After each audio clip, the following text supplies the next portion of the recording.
Et si vous découvriez la pédagogie Montessori pour les enfants de 0 à 3 ans grâce à un podcast?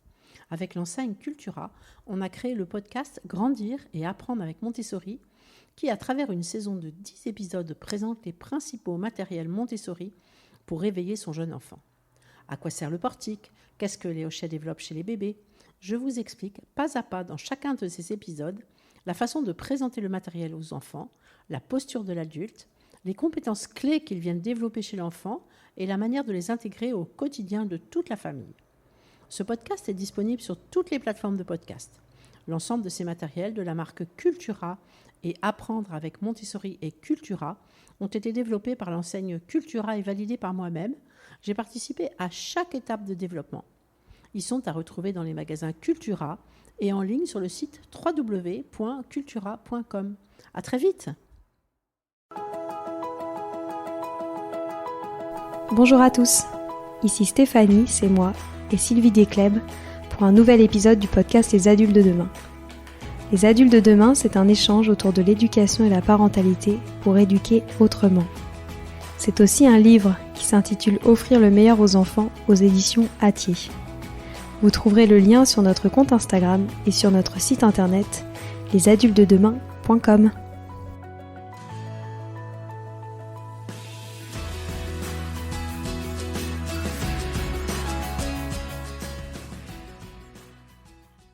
Voici la période des beaux jours arrivés et je me suis dit que vous seriez intéressés par des idées d'activités pour tous les âges, pour jouer et apprendre dehors. Je vous propose donc 2 épisodes sur ce sujet, le premier pour les enfants de 0 à 6 ans et le deuxième pour les enfants de 6 à 10 ans et plus. En effet, les activités à l'extérieur sont fondamentales car les enfants ont besoin d'exercices physiques réguliers pour développer leur motricité, renforcer leurs muscles et favoriser leur croissance. Ces activités favorisent également les interactions sociales car c'est souvent l'occasion de rencontrer d'autres enfants et d'effectuer des activités ensemble, d'interagir, d'apprendre à partager, coopérer, résoudre des conflits, ce qui contribue à leur développement social et émotionnel. Ces activités permettent souvent d'explorer la nature, les plantes, les fleurs, les insectes et les animaux. Cela stimule ainsi leur curiosité et favorise leur émerveillement face à la biodiversité et les sensibilise à l'environnement. On sait tous aussi que passer du temps en extérieur permet de se détendre, de réduire le stress, d'améliorer leur humeur et de se reconnecter à la nature. Et bien sûr, les activités en plein air stimulent les sens. Les enfants peuvent toucher, sentir, entendre et voir des choses nouvelles et différentes par rapport à leur environnement intérieur habituel. Cela permet un meilleur développement sensoriel et les aide à mieux comprendre le monde qui les entoure. Commençons cet épisode par les plus petits entre 0 et 3 ans. Dès que le temps le permet, mettez le tout petit pieds nus en couche dehors afin qu'il puisse avoir la sensation de l'herbe, de la chaleur, du vent sur la peau, etc. Plus vous pouvez le laisser dehors, sous surveillance bien sûr, mieux c'est, car il peut ainsi écouter le chant des oiseaux, le bruit du vent dans les feuilles, etc. Tout cela va être excellent pour le développement de ses sens et souvent bien le distraire. Lorsque l'enfant est en capacité de marcher, il aime beaucoup les parcours sensoriels naturels. Vous prenez des bassines ou des bacs type Trofast chez Ikea que vous déposez sur le sol comme un parcours de manière à ce que l'enfant puisse mettre ses pieds à l'intérieur et marcher tout au long de ce parcours. Dans ces bacs, vous pouvez déposer par exemple des pétales de fleurs, des cailloux, du sable, de l'eau, de l'herbe, des feuilles. En fonction du lieu où vous êtes, vous pouvez varier les éléments. Si vous êtes en bord de mer, des coquillages. Si vous êtes non loin d'une ferme, vous pouvez ajouter de la paille, du foin, des grains de blé, du maïs, du terreau. Si vous êtes près d'une forêt de pins, différents types de pommes de pin, de la mousse. Dans une jardinerie, vous pouvez trouver différents types de petits cailloux, des galets ou encore des billes d'argile, etc. Ce qui plaît toujours aux jeunes enfants, ce sont les activités avec de l'eau. Vous installez une grande bassine avec des récipients variés, des figurines de poissons, de dauphins, des petits moulins, des accessoires de dinette, des éponges, des cailloux, des coquillages, et vous laissez l'enfant libre de jouer comme il le désire. Vous pouvez y ajouter des glaçons, et ainsi l'enfant aura la sensation du froid. Et vous pouvez avoir préparé au préalable des glaçons très spéciaux à l'intérieur desquels vous aurez emprisonné des petites figurines, comme un personnage Playmobil ou un animal, et l'enfant essaiera de le libérer. Et ainsi, vous pouvez créer des bacs sensoriels à base d'eau sur le thème de la plage, de l'océan, de la rivière par exemple. Si vous ne craignez pas qu'ils se salissent, ils vont adorer faire ce que l'on appelle de la patouille dans la terre, avec de l'eau et différents objets, et même seulement avec les mains. Il y a toujours les classiques bulles de savon, et en fonction des âges, on peut faire plein d'activités avec ces bulles. Faire éclater les bulles avec le doigt, la main, la tête, faire éclater les bulles avec une cuillère en bois, attraper les bulles avec une assiette de carton, attraper les bulles avec un carré de feutrine. Maintenant, pour les enfants de 6 à 9 ans, même si certaines activités citées ci-dessus leur plaisent beaucoup aussi, comme tout ce qui est bac sensoriel. Vous pouvez leur faire ramasser des éléments naturels comme des feuilles, des pétales de fleurs, des cailloux, des brindilles ou encore des coquillages, des pommes de pin, et leur faire composer des chiffres ou des lettres. Je vous mettrai des fiches modèles à télécharger sur notre blog www.lesadultesdedemain.com. Enfiler des fleurs ou feuilles et se faire des bijoux floraux. Quoi de plus radieux que de se parer de jolis bijoux de la nature? Pour cela, proposez à votre enfant une grosse aiguille d'artisanat à bourron, ou pour les plus âgés une aiguille plus fine en fonction des fleurs, à laquelle vous aurez accroché de la ficelle ou de la laine ou du fil avec l'aiguille plus fine. Les enfants peuvent alors enfiler toutes les feuilles et fleurs de leur choix. Pour des plus jeunes, proposez des rouleaux de papier toilette évidés et coupés en deux pour réaliser des manchettes florales. Sur le rouleau, vous collez des bandes de scotch double face afin que votre enfant puisse coller des pétales, des fleurs, des feuilles selon son envie. Il est toujours passionnant d'écouter et d'essayer d'identifier les bruits de la nature. Pour des enfants qui sont souvent submergés et stimulés par ce qu'ils voient et entendent, l'écoute des sons de la nature offre la possibilité d'entraîner la capacité auditive des enfants, d'augmenter leur concentration et d'améliorer leur patience. Vous pouvez, par exemple, choisir un endroit précis dans la nature où il y a des sons intéressants à découvrir et dans lequel vous pouvez vous détendre. Vous vous asseyez sur un banc ou une couverture de pique-nique et vous fermez les yeux. Et vous posez la question. Que pouvons-nous entendre? Le vent dans les arbres, un ruisseau qui coule, des pas de promeneurs, le chant des oiseaux, etc. Vous pouvez aussi proposer une chasse au trésor sonore. Par exemple, en fonction de votre destination, décidez à l'avance de ce que vous allez rechercher. Par exemple, le cri de 3 oiseaux différents, 2 sons d'eau différents ou 4 sons de la nature différents, qui peut être le souffle du vent, le chant des oiseaux, le grincement des pierres, le bruissement des feuilles, etc. Il est possible de rendre votre chasse au trésor encore plus passionnante en y ajoutant d'autres sens.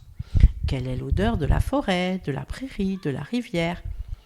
Quels animaux et plantes pouvez-vous observer, etc. Et vous pouvez utiliser des applications qui vont vous aider dans vos observations. J'utilise personnellement Quiquimatic, qui permet de découvrir le nom de l'oiseau en fonction de son chant et en donne la description. Ou Picture This, qui permet, en prenant une photo de la plante, de la fleur ou de la feuille de l'arbre, de déterminer son nom et ses caractéristiques. Et on apprend plein de choses ensemble. Voici une autre façon d'organiser une course au trésor dans la nature qui peut beaucoup plaire aux enfants avec une boîte à eux. Dans le fond d'une boîte à eux, vous disposez des gommettes ou des points de peinture de différentes couleurs et ensuite vous demandez aux enfants de chercher un élément naturel de la couleur de la gommette ou du point de peinture. Vous pouvez complexifier en ajoutant un chiffre dans la gommette, donc 3 objets verts, 2 objets marrons, un objet rouge, etc. Ce qui est peut-être très amusant aussi, c'est de les emmener observer la nature avec des outils qui leur permettent de la voir sous un autre angle. Par exemple, en emportant une paire de jumelles, ou une loupe, ou même des boîtes loupes. L'enfant dépose une feuille ou un insecte dans sa boîte, l'observe, puis si c'est un insecte, le relâche bien sûr. Connaissez-vous la mud kitchen? Si on traduit littéralement, on dirait une cuisine de boue. En fait, il s'agit d'un espace aménagé de briques et de brocs à l'extérieur.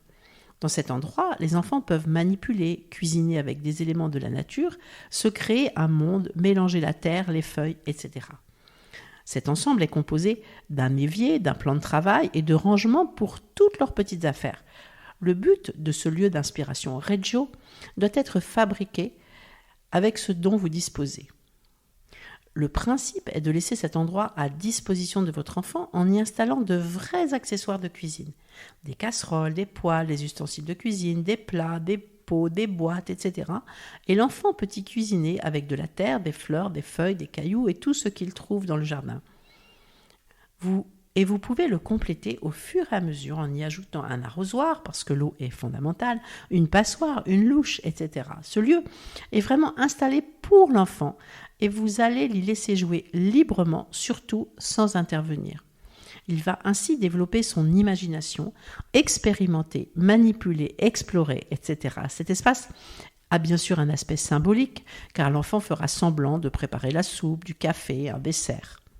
Personnellement, je me souviens, et c'est pourtant très vieux, avoir eu ce type d'endroit dans la maison de ma grand-mère à la campagne, et je me souviens encore de cette cuisine que je faisais avec la terre, l'eau, les feuilles, et j'y passais des moments merveilleux. Pour décorer votre intérieur, vous pouvez demander à vos enfants de vous fabriquer un mobile naturel. Choisissez avec lui un joli morceau de bois sur lequel vous suspendez des petits morceaux de laine ou de ficelle. Ensuite, proposez à votre enfant de ramasser de jolis trésors de la nature que vous pourrez ainsi suspendre.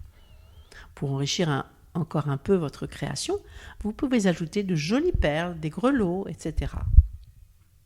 Bien sûr, si vous avez un jardin ou même sur un balcon ou dans l'appartement, vous pouvez leur proposer de faire des plantations et de jardiner.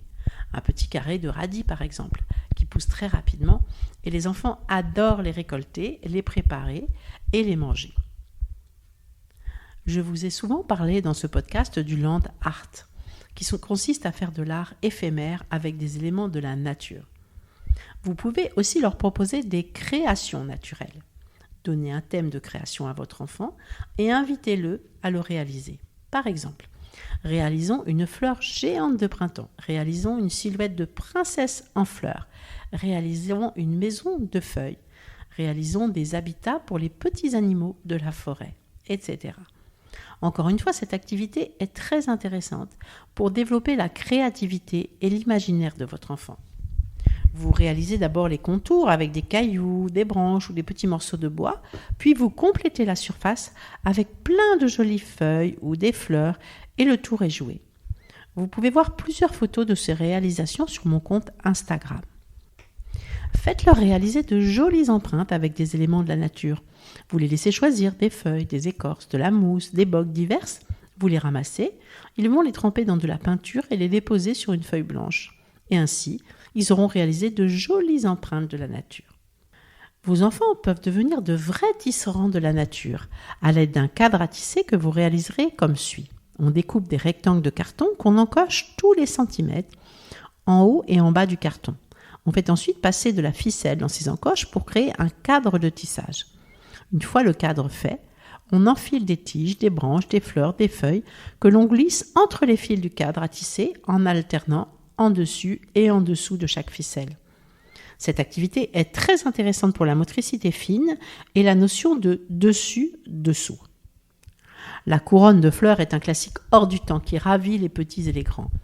Prestigieux que de devenir le roi ou la reine de la nature en tissant une jolie couronne pour se couronner. Pour cela, vous tressez avec votre enfant de fines branches pour réaliser la base de la couronne à la dimension de la tête de votre enfant. Enfin, il ne lui reste plus qu'à insérer dans chaque maillon de la tresse de jolies fleurs de son choix. Une belle activité est de réaliser des vitraux avec des pétales de fleurs et vous allez transformer vos vitres en un palais des 1001 fleurs. Pour cela, invitez votre enfant à ramasser de jolies fleurs de son choix. Il les étale et les dispose comme il le désire dans une pochette à plastifier. Il passe la pochette dans la plastifieuse, restez bien à côté parce que c'est chaud, et il colle celle-ci sur vos vitres. Avec la lumière et les rayons du soleil, vous pourrez vous émerveiller des jolies couleurs et jeux de transparence qui s'offrent à vos yeux. Cette activité peut être réalisée à chaque saison pour permettre à votre enfant de comprendre les changements que la nature opère en fonction des saisons.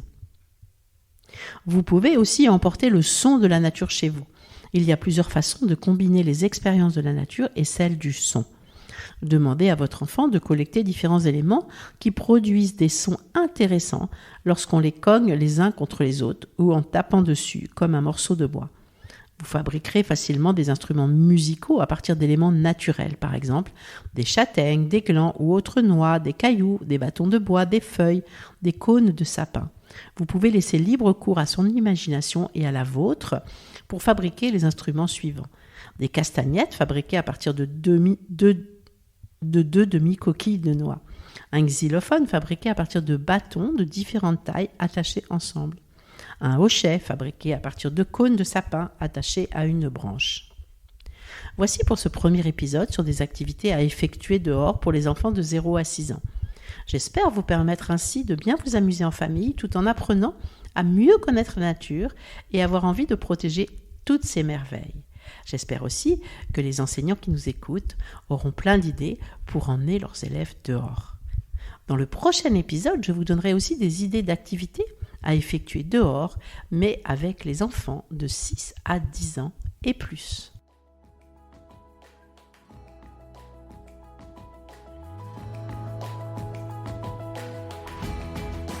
Voilà, c'est fini pour aujourd'hui. On espère que cet épisode vous a plu. Avant de se quitter, on a quand même besoin de vous. Si après avoir écouté cet exposé, vous ressortez avec plein d'idées pour apporter le meilleur aux enfants, n'oubliez pas de nous laisser 5 étoiles et un petit commentaire sur Apple Podcasts, sur iTunes ou toute autre plateforme d'écoute de podcast. Cela nous aidera à mieux ressortir et surtout à nous motiver pour continuer cette aventure ensemble. Si vous avez des suggestions, des idées de thèmes, des questions à poser, n'hésitez pas à nous contacter sur les réseaux sociaux, Instagram ou LinkedIn, en tapant « Les adultes de demain ». Nous serions ravis d'échanger avec vous. Si vous souhaitez en savoir davantage sur Sylvie, je vous invite vraiment à aller voir son blog sylviedescleb.com ou à la suivre sur Instagram en allant sur son profil sylviedesc, Montessori. Enfin, si vous souhaitez en savoir plus sur le calendrier des prochaines formations Montessori, rendez-vous sur www.apprendre-montessori.fr. On a hâte de vous retrouver vite et à très bientôt sur les adultes de demain.